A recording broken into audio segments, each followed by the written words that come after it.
The other type of exhaust that we'll have in a commercial kitchen is called a Type 2.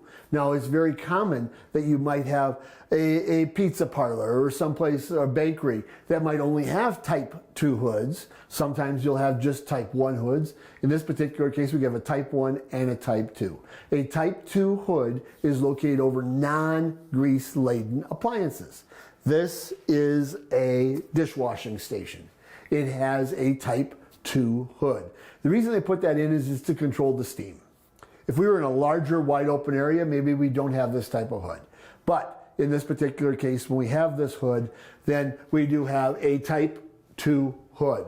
Type 2 hoods do not have to have as much welding as a Type 1 hood.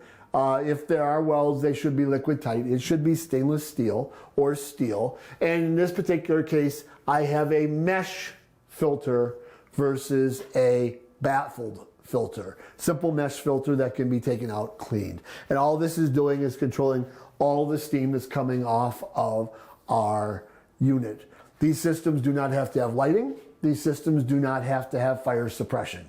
What they do have to have is, again, a stainless steel hood and a mesh filter. Noting that is very important. You can turn these on to operate. Most of the time they are in operation while you're present. We should take a look at the exhausts on the roof to verify operation as well.